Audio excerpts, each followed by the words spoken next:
In this video, I'm gonna share one of the most important factors when it comes to having great relationships with women. Whether you're single and looking or in a committed partnership, this video is for you. And I'm willing to bet that you are gonna be surprised by what I'm about to advise. In fact, this advice is gonna sound totally counterintuitive, but hear me out because by the end of this video, you will be wondering how you never thought of this before. So here it is.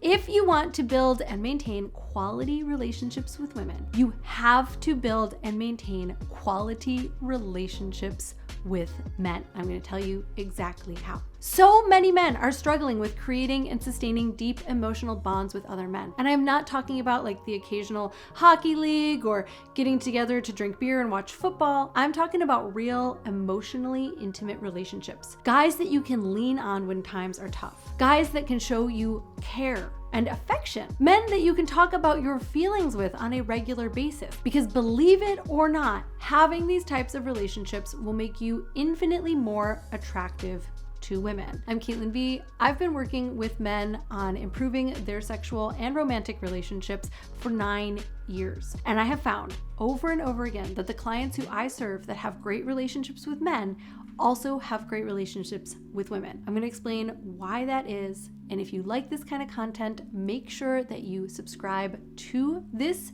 channel, which is all about helping you to live your best life in and out of the bedroom. Now, having great relationships with men helps you to navigate your romantic partnerships. It makes you to feel more confident in doing relationships with women. And I don't care how much of a grizzly old lone wolf you see yourself to be, you can and deserve to have male friendships. And all of the women or potential women in your life are gonna like you better for it. So why are women so attracted to men who understand the importance of a good bromance, and how exactly do these relationships impact your dating life? Let's dive in. Number one, they are an emotional support system. We know this by now. Women are attracted to men who are emotionally mature. We want a guy who is in touch with his feelings, that he realizes he has them and can name them, process them, etc. And getting in touch with your feelings takes practice. It is a skill that is earned over time and is one that our culture doesn't teach men when they're young. Little girls are encouraged to be emotional, to lean on each other, to talk openly about how they feel, especially with their friends, and to receive support. Boys, on the other hand, are usually told to suck it up, be tough, and be totally self-reliant. Now, what happens is that these boys turn into men who are deeply uncomfortable talking about the more sensitive stuff, which is really just the human stuff. And when it comes time to learn, they tend to lean entirely on the women in their lives. Now, although we as women want you to get in touch with your feelings, we don't necessarily want to be the ones who are exclusively responsible for teaching you how to do that. In fact, I have an entire video about emotional labor that will help you to understand how women see their role in this. This is where your friendships with other men come into play. If you start leaning on other men in your life for support and connection, even in a casual way, it allows you to come into your relationships with an established skill set. It takes a bit of the load off of the woman or women in your life, and she's going to be able to see you as a grown man who is in charge of his emotions, not a little boy who requires emotional training. Not only does this reduce the work that she's got to do in order to have an emotional conversation with you,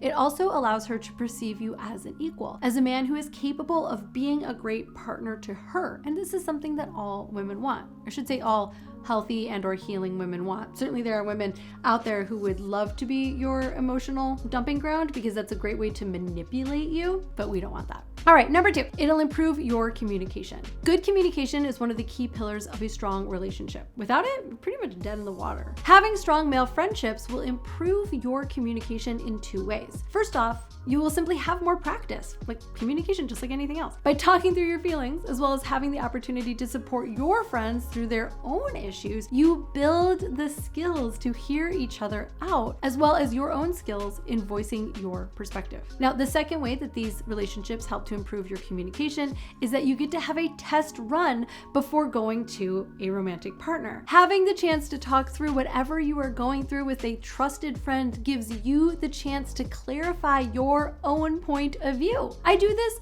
all the time. Before I need to have a difficult conversation, whether that is with a partner or even with a friend or my mom or someone at work, I usually go to a confidant, someone who I know I can trust to give me clear feedback, and I talk it out with them first. They can play the devil's advocate. They can show me my own shortcomings or where I haven't considered the other person's side. They can help me refine my language so that I communicate in the way that I actually want to during that difficult conversation. Sometimes your feelings cloud your judgment. When you're hurt, you're angry, you're annoyed, it can be hard to find the right words to constructively express how you're feeling or why it is that you're feeling it. So talking things through with a friend before going to your partner gives you the opportunity to cool down, get really clear on what it is that you want to say, and approach the situation as a much more skilled communicator. It works. All right, number 3, broaden your perspective and empathy. Close emotional relationships with other men do more than just help you crystallize your thoughts and feelings. They also help you to get really good at listening to others. Being there for the men in your life provides a great framework for you to be there in your relationships. And talking to other men doesn't just give you the chance to air out your shit. You might be surprised that your friends can see a situation totally different than you do. Allowing trusted, capable, mature, confident men to give you their take on whatever it is that you're going through can make you see things in a whole new light. And this is one of the most important things to consider when choosing who you open up to. A smart man will surround himself by men who are able to support him while also challenging him wherever there's room for growth. All of us will be so much better off when we open up to and learn from each other's experiences. It's sort of like you don't have to go through everything in your life. Someone else has gone through it before. Whatever you're going through, some of the people who you know have already experienced it. The more personal something is, the more universal it is. And those other folks have already gotten like the bruises and the scraped knees and healed from them, and they have things to share with you that might help you from getting hurt. And this is true especially when it comes to navigating women and relationships. You got to choose guys who have the kind of relationship that you want to have, of course. But once you find them and you ask them for advice, that is like the difference between stumbling around in a dark room looking for the light switch and being given a flashlight.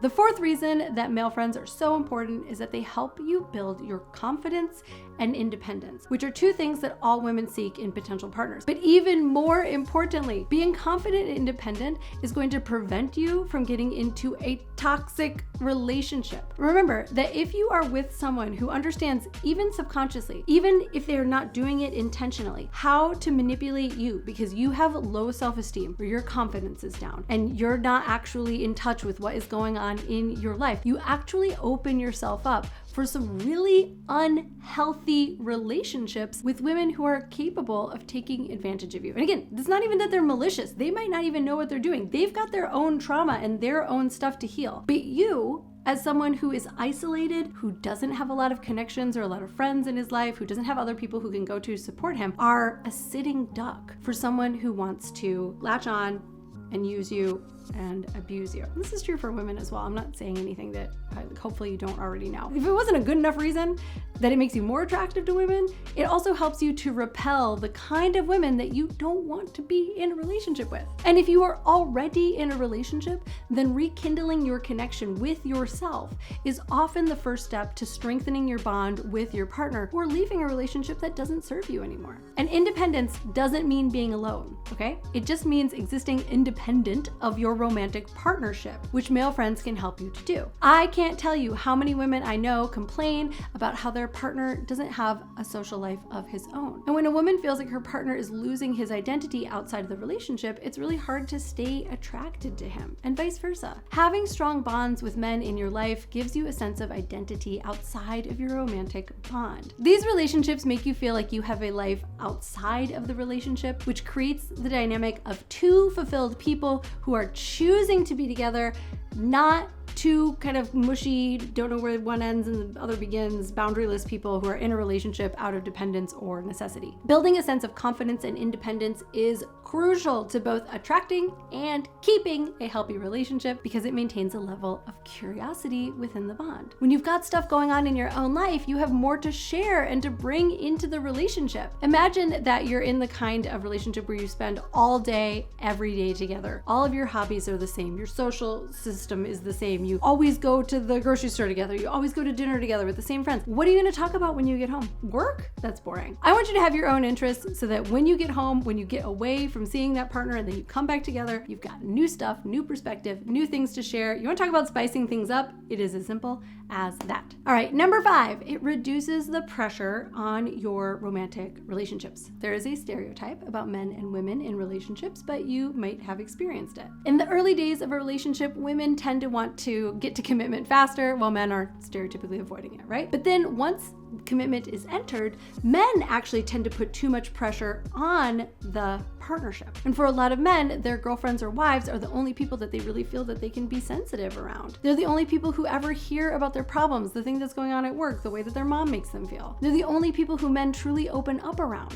And as a woman, feeling like you're the only one that your partner can turn to is suffocating. Now, don't get me wrong, we want to be there for you. But for any of us, feeling like we are all that our partner has makes us feel less like lovers and more like friends or parents, which I think that we can agree isn't the ideal recipe for a fiery sex life. Having strong emotional bonds with other people of our same sex alleviates this pressure. Knowing that she's not the only person in the world who is responsible for your emotional well-being creates a healthy balance in your relationship. And on top of that, you will feel better too. By having a community of other men to lean on, you won't feel like your partner is all you have. Or, we don't want to just have one person that we are always having to go to, because what if that person isn't available? What if they disagree with us? What if they just need to be taking care of themselves instead? Now you've got a system of other people who you can go to during those times. I want you to know that no matter what happens in your relationship, that you are going to have support and love in your life. Because when we don't have quality relationships outside of our primary partnership,